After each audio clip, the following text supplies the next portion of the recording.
DCGB, ang mga bago, asin darakulang bareta kan aldaw.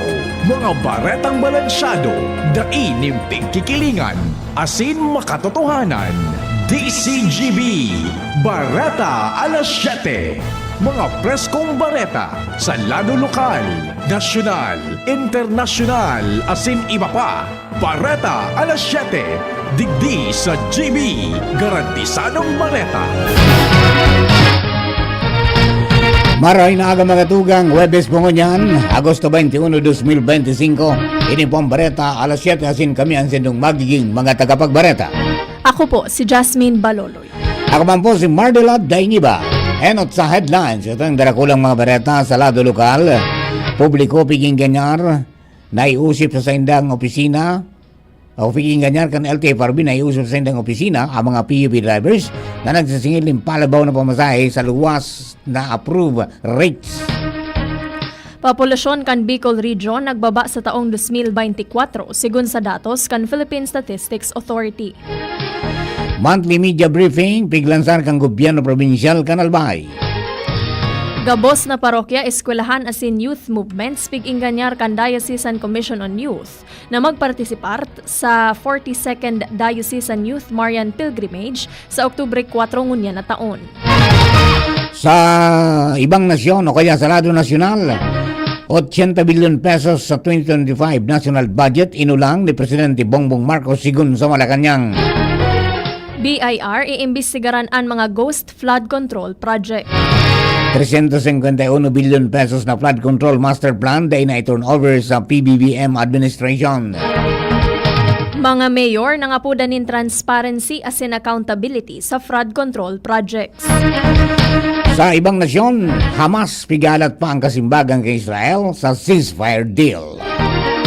Baretang sports samahang basketball ng Pilipinas pigkukonsiderar ang pagsalida nin mga players kan Gilas Pilipinas.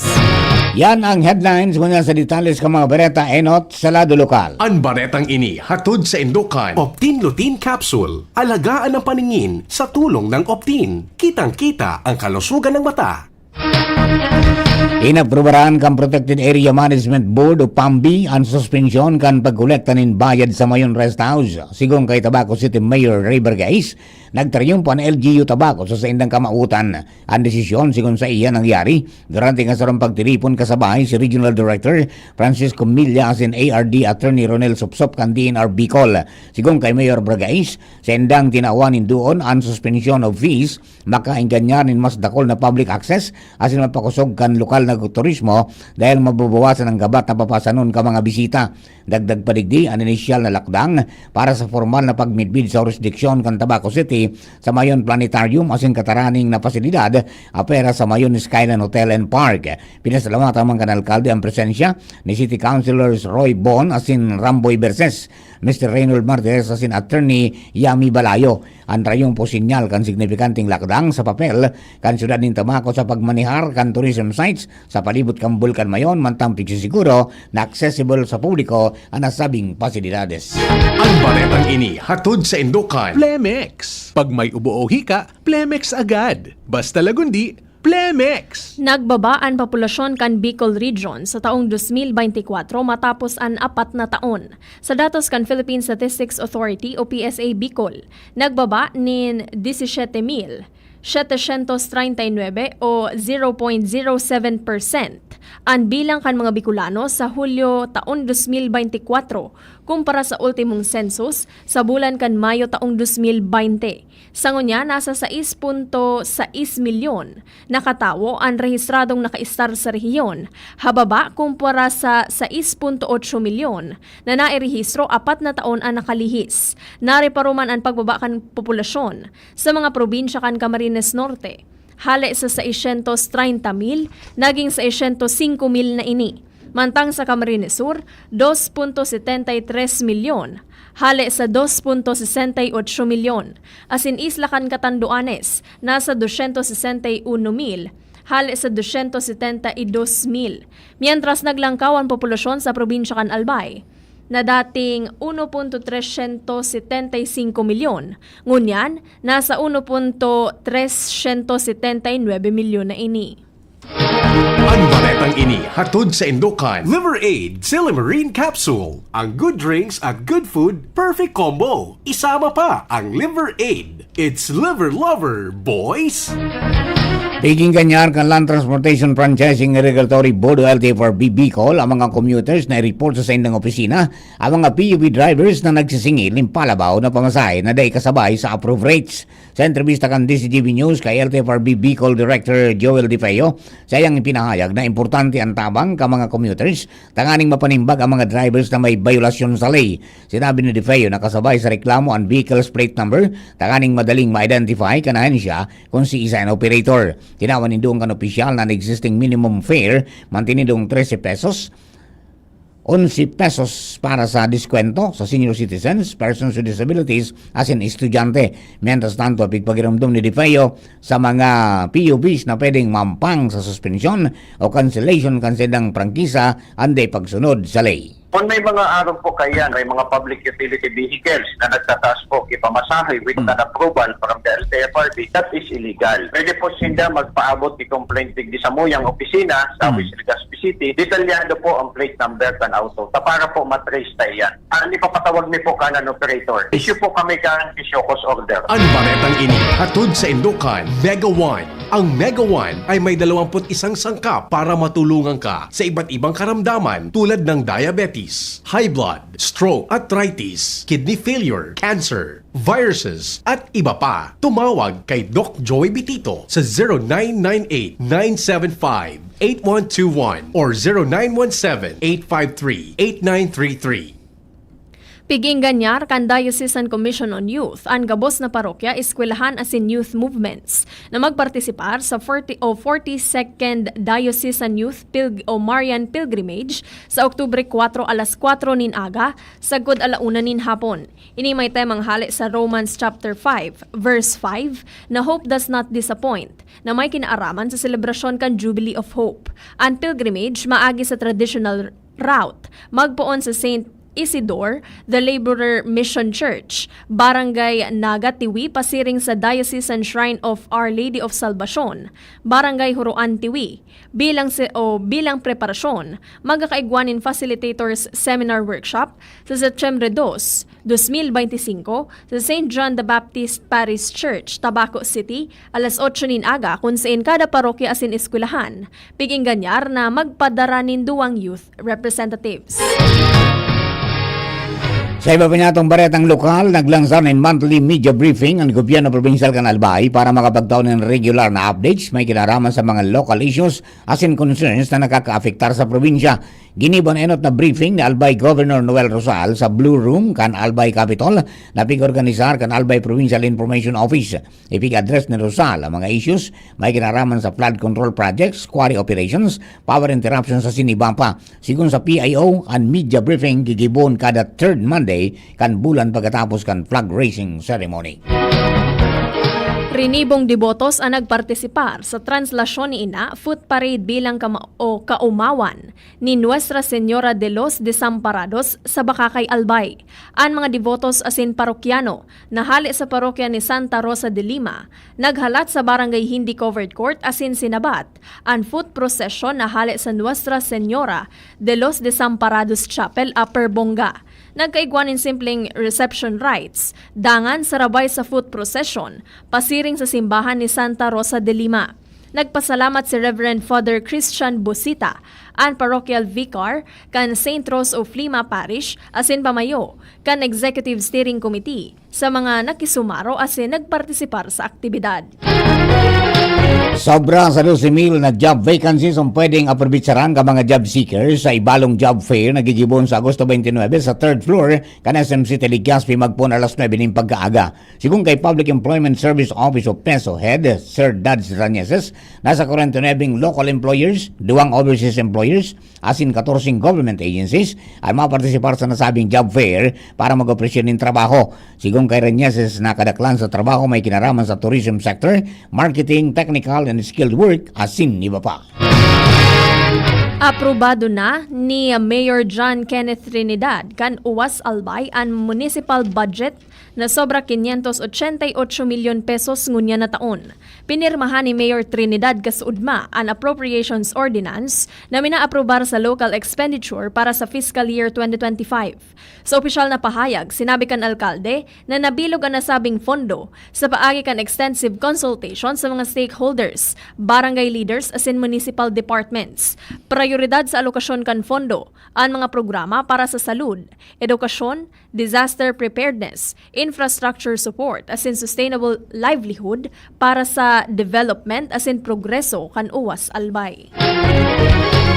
Mientras tanto, half day sa operasyon kan LTO Legazpi District Office sa Biyernes o sa Aga, Agosto 22, dahilan sa Ibalong Festival 2025 Grand Opening Parade. Sa abisong pigpaluwas kan Land Transportation Office, alas 12 ninudto sagkod hapon ang sakop kan half-day work suspension sa LTO Legazpi District.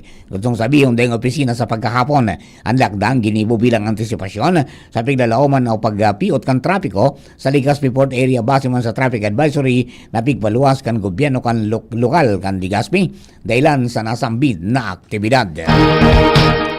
Dapat mapukaw ang tao may kinaaraman sa seryosong issue sa mga hobines sa nasyon. Sa press conference, sinabi ni Diocesan Commission on Family and Life, lay co-chair kan Diocese of Legazpi na si Gina Alibin na iniansaro sa mayor na katuyuhan kan Family Congress ngunya na aldaw sa Ibalong Centrum for Recreation Legazpi City. Sinabi ni Alibin na dapat matawan atensyon ang parenting dahil dakol ang nalilibong kung ano ang tamang direksyon kan parenting, lalo na ngunyan na malinaw na igwanin generation gap sa pag-ultanan kan mga magurang asin kan mga aki. Nasa proseso na ngunyan ang implementasyon kan payout system para sa mga benepisyo ka mga senior citizens sa paagi ng GCash. Sa paagi kan sistema ini mas mapaparikas, ligtas asin mas na sistema asin asistansya sa nasabing sektor kan sosyudad. Enot ang pinunan ang nasabing inisiatiba ni dating Mayor asin ngunyan Congressman Attorney Alfredo Garbin Jr. asin ipinagpapadagot sa administrasyon ni Mayor Hisam Ismail. Kabagutan kining masiguro ang serbisyo ng gobyerno mas maging accessible asin responsive sa pangaipo ka mga tao lalo na ka mga namumutan na senior citizens. Tilawan nito ni Mayor Ismail na ang lokal na gobyerno kan Legazpi City mantinidong komitibo sa pagkugos sa digital innovation para sa epesyenteng pagtaon ng serbisyo publiko. Enot kani nag-courtesy call sa opisina kan alkalde ang account manager kan GCash na si Mr. Brian Marquez asin tinukaran ongoing na proseso sa nasabing digital payout system para sa mga seniors. Tanganing mas mapakusog pang marhay asin maparikas ang reporting kan danyos na dara kan kalamidad sa sektor nin agrikultura. Ginibo kan Department of Agriculture Bicol ang Disaster Risk Reduction and Management Information System training workshop sa Naga City. Inatindiran ini kan mga municipal agriculturist o agricultural officers asin report officers kan ikaapat asin ikalimang distrito kan Camarines Sur. Kamauotan kan ensayo o training napakusogon ang kapasidad kan mga lokal na gobyerno sa paggamit kan Disaster Risk Reduction and Management Information System, sarong modernong web-based system na pigagamit kan mga DA operation units na magsisirbing center o central portal kan ahensya sa automatikong pagkolekta asin pagbilog nin mga report, may kinaaraman sa sinapar kan mga pananom at tama na hayop, kagamitan, asin infrastrukturang pang-agrikultura. Magatugang primerong partihan kan sa tuyang Bareta alas 7, Bareta sa lado lokal. Ang Bareta nato sa lado nasyonal, ibang nasyon sports sa singkamugdagang kampanahon, makalis lamang po kini. At ngayon, ang pinakabago, ang pinaka-epektibong food supplement na mabusising ginawa sa Amerika at matapos at 3 taon, aprobado na ng FDA. Mega One, ang evolusyonaryong produkto na nagtataglay ng 21 natural na mga komposisyon na nakatutulong upang palakasin ang immune system at ang ating kalusugan. Para sa karagdagang impormasyon, maaaring pumunta kay Doc Joey Bitito sa Barangay 18, Cabangan West, Legazpi City, kaharap lang ng Bangko Sentral ng Pilipinas. O tumawag sa 0998 0998-975-8121 or 0917-853-8933 para sa free consultation sa natural medicine. Bisitahin din ang aming Facebook pages, Mega One Superfood at NHC Bayanihan Official. Mega One, ebolusyon para sa kalusugan. Pre, makinig ka muna. Payong kaibigan lang ha. Work hard, play hard. Yan ang motto ko dati. Pero nakakapagod din pala katagalan. Sa gitna ng lahat ng mga puyat, inom at pagkain ng masasarap kasama na ang oily at fatty foods, kailangan pa ring bantayan ang kalusugan. Tamang kontrol ang kailangan. Katuwang ko, ang Liverade. May Silimarin na maaring makatulong protektahan ang atay. Cheers to more good times. Be a liver lover. Mahalagang paalala, ang Liverade ay hindi gamot at hindi dapat gamitin paggamot sa anumang uri ng sakit. Ang good drinks at good food, perfect combo. Isama pa ang Liverade para sa kalusugan ng atay. Mabibili sa mga leading drugstores nationwide. Piolo Pascual po. Sa ubo at hika, may Plemex Forte Syrup and bottles. Pero para sa ginhawang kailangan agad, may Plemex Forte Capsule and Blister Pack. Madaling bitbitin, kayang ibulsa. Gawa sa natural na lagundi na tumutunaw at nagpapalabas ng plema. Convenient na, ginhawa pa. Plemex Forte Lagundi in Capsule. Basta Lagundi, Plemex. Easy! Vitex Segundo L is the generic name of Plemex Forte. If symptoms persist, consult your doctor. Ladies and gentlemen, welcome aboard Delta Airlines. Are you curious how you could study, work, and live in Australia? Hayahay Travel and Tours is an expert affiliate of the Oz-Pacific Group Migration Agency based in Sydney, Australia. We're hosting a free info session on visa pathways to Australia. Get the chance to meet guests from Australian colleges and learn about the student visa and skilled migration process. Join the info session on August 30 at 10 o'clock in the morning on the 3rd floor of the Chancery, Magsaysay Street, Sorsogon City. And another info session on August 31 at 10 o'clock in the morning at the Event Center of SM City, Legazpi. So what you waiting for? Register now by visiting the Facebook page of Hayahay Travel and Tours. For more information, contact Gina Almaheda Corcuera at 0922-800-9310.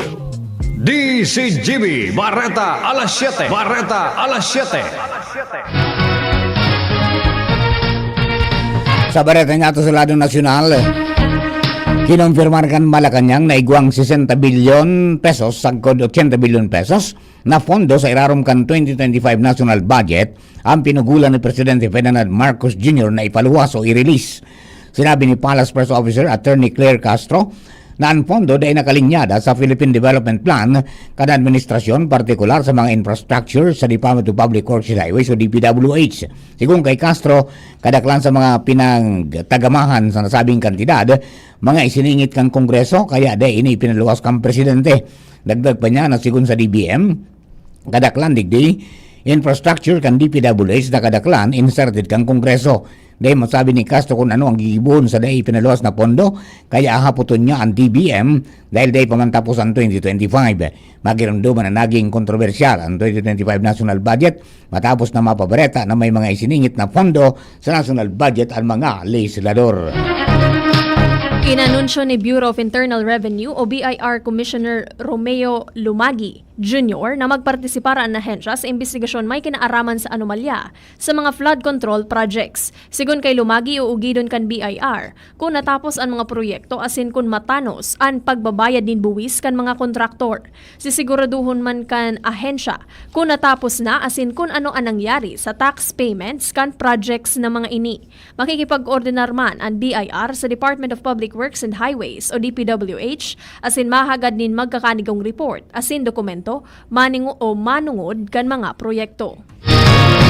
Daing na-receive si Department of Public Works and Highways o DPWH Secretary Manuel Bunuan na turnover gikan sa dating Secretary kanahensya na si Mark Villar manungod sa 351 billion pesos na flood control master plan para sa nasyon. Iyan pahayag ni Palace Press Officer Attorney Claire Castro kasunod ka naging pahayag ni dating DPWH Secretary Rogelio Singson na may nawalat na 351 billion pesos na flood control master plan ang Aquino administration alagad dahil ini inaksyonan kan sumunod na administration. administrasyon. Sinabi ni Castro na nakaabot sa palasyo at ang sabing impormasyon asin kanina pot si Bunuan, sinabi kaning wala siyang naresibi na master plan gikan sa sinalidahan niyang si Mark Villar. Mainit ang issue sa flood control projects matapos madiskubre ni Presidente Ferdinand Marcos Jr. na bilyon-bilyon pesos na kantidad ng mga proyekto ang palpak, raraot na asin ghost projects. Ini ang nagbusulman sa Presidente para personal ng inspeksyonon ang mga proyekto gikan sa listahan na pigsumiter kan DPWH sa Palasyo, Malacanang. Nagpirma sa sarong petisyon ang mga alkalde gikan sa koalisyong Mayors for Good Governance na nangangapudan sa Department of Public Works and Highways asin iba pang ahensya nin gobyerno na iluwas ang gabos na detalye may kinaaraman kan mga flood control projects sa bilog na nasyon. Pinanginotan ang grupo ni Pasig City Mayor Vico Soto, Baguio City Mayor Benji Magalong, Isabela City Mayor City Hataman asin Quezon City Mayor Joy Belmonte. Hinagad kan grupo ang bilog na transparency sa taho kan issue sa pigsasabing anomalya sa flood control projects kan gobyerno. Ibinahayag man kan alkalde ang sa indang suporta sa direktiba ni Presidente Bongbong Marcos Jr. na imbestigaran ang 350 billion pesos na kantidad din flood control projects. Inako na ni Presidente Ferdinand Marcos Jr. ang pag-resign o pagdimitir sa pwesto ni National Bureau of Investigation o NBI Director Jaime Santiago. Maginumduman na nagsumiti ng irrevocable resignation sa Santiago dahil sa pigsasabing panraratak sa iyang reputasyon. Sigung kay Palace Press Officer Claire Castro na maski dai na nagkaoron si Santiago asin Presidente Marcos matapos magsumiti ng resignation for acceptance na ni kang Presidente. Pigsiguro man ni Castro na dai man kay ni maapektaran ang mga kasong pugol kan NBI lalo na investigasyon sa mga nawawarang parabulang dahil dakol pang individual at may kredibilidad asin mapagkakatiwalaan sa NBI. Pero sa ngunyan, wala pang kapot na shortlist ang palasyo kung siya ang posibleng magsalida sa nakabakanting pwesto ni Santiago. Tigrekomendar ni Senate President Francis Chis Escudero kay Senate Finance Committee Chair Sherwin Gatchalian na imbitiran ang mga governor asin city mayor sa pagdangog kan Senado sa propwestong 2026 national budget. Sigun kay Escudero, sa mga nakaaging taon, init siya puwera ang mga local government unit o LGU executives sa pagbilog kan pinakaimportanteng expenditure measures kan nasyon. Sinabi ni Escudero na dahil leaders on the ground ang mga LGU executive, makakatabang sinda sa pagberipikar kung ano ang proyekto sa sarong propwestong budget asin tunay na nag-aaksyon sa pangangaipokan sa indang mga kababayan. Kadaklan sa mga proyekto, perming nalilista sa budget na dai pigkukonsulta ang LGUs dahil sa politika. Tinaawanin doon ni Escudero na an sa indang feedback, importanteng marhay asin dai dapat napigiit sa puwera. Sa bareta niya to sa ibang nasyon, pigalat pa kan Qatar asin Egypt ang kasimbagan kan Israel sa ceasefire deal. Kasunod din kang pagtugot man kan Hamas sa ceasefire deal na pigtangro kan mediators gikan sa Qatar asin Egypt. Kay bana sa nasabing kasunduan ang pagkakaigo ng ceasefire nin sagkod sa 60 días asin ang dagos ng pagpapalibre nin mga bihag. Ang nasabing proposal kapareho kan piglatag ni US Middle East Envoy Steve Witkoff kan bulan in Mayo. Maski wala pang kasimbagan ng Israel, gusto kan Egypt na dublihon ang pressure o pag-pressure sa Israel sa gudagos na ining magtugot. Baretang sports, pigkukonsiderar ng unyan kan samahan ng Pilipinas ang pagsalidanin mga players kan Gilas Pilipinas. Kasunod ini sa pagiging pang-pitong pwesto kan Gilas Pilipinas sa natatapos pa sa ng 2025 FIBA Asia Cup na ginibo sa Jeddah, Saudi Arabia. Sigun kay SBP Executive Director Erica D, na kaya igwang programa sa lambang Windows kan FIBA. Kada Windows igwasindang pigagibong mga evaluation process para makuha ang anuman na adjustments. Nakasentro sindang unyan sa 2027 FIBA World Cup qualifiers, nagigibuhon sa ultimong bulan kan presenteng taon. Enot ng sinabi ni Gilas coach Tim Cone na igwang mga gigibuhon na pagbabago arog kan pagmidbid kan o kay FIBA Quentin Melora Brown bilang local player asin ang pagbabalik sa pagkawat ni Kai Soto matapos ang sinapar na injury. Para po sa kamugtakan ng kasalayang panahon, uya po si Dan Trianfanting ang Pag-asa Des Regional Forecasting Center. Dan, please come in. Good morning po sa atin lahat at sa ating mga tagapakinig ngayong Webes, August 21, 2025. may binabantayan po tayo na low pressure area na nasa loob ng Philippine Area of Responsibility at ito ay namataas sa layong 725 kilometers south Infanta, Quezon. Itong LPA ay may medium potential na ma-develop into a tropical depression within the next 24 hours. Na-expect po natin na daraan po ito sa Northern Luzon at lalabas ng PAR by Saturday. Sa ngayon po dahil po sa track ng LPA, possible pa rin po ito na magdala ng mga maulap na papawirin na may mga kalat-kalat na pag-ulan at pagkulog at pagkidlat dito sa Bicol region. Wala po tayong nakataas na anumang gale warning. Ang agad ng temperatura sa Kabikulan na abot ng 25 to 31 degrees Celsius. Ang araw ay sumikat ng 5:33 ng umaga at ito ay lulubog ng 6:03 ng gabi. At yan lang latest galing dito sa weather forecasting ng Pag-asa Southern Luzon. Ako si Dan Triumphante, Marina. Thank you very much, Dan. Mga tugang yan na po ang kabilugang Kambareta alas 7. Tinipon na sing kinalap sa DCGB News Base na nakalis na 12 oras. Sa pangarang kanakatuang niya to sa pagsurat Kambareta, Jenny Matthew Balaran. Lado Technical, kasabay tayo dyan si Ronald Baldo. DCGB Social Media Department si Jerome Nico Martinez. Pangarang po kabilong na tropa ka Mega Force Patrol. Hello kay Homer Reyes Talola. Kay Mading Cora Balaoro is watching. Sir Larry Pasqua kan PMCJ, good morning. And si Tano Ayala, dyan po sa Buyuan. Shout out na po sa Senda Online Viewing. Pandang si Nick, o kaya Nok Robamba, good morning. Sir man si Joseph Nares, morning po Sir Mar, and beautiful Jasmine Baluloy. Yododoy. Sa Indo Bagawas, thank you for giving us company. God bless the Philippines. Kami po sa mga naging tagapagbareta. Ako po si Jasmine Balolo. Ako man po si Mardela Daing Iba. Abangan na po masunod ang hapot with BP Henry Cadoroy Maceda. Masunod na. Yan ang DCGB Bareta alas 7. Abangan giraray sa aga. Ang hapon, masunod na. Pagkalipas lang kainin. Sumali at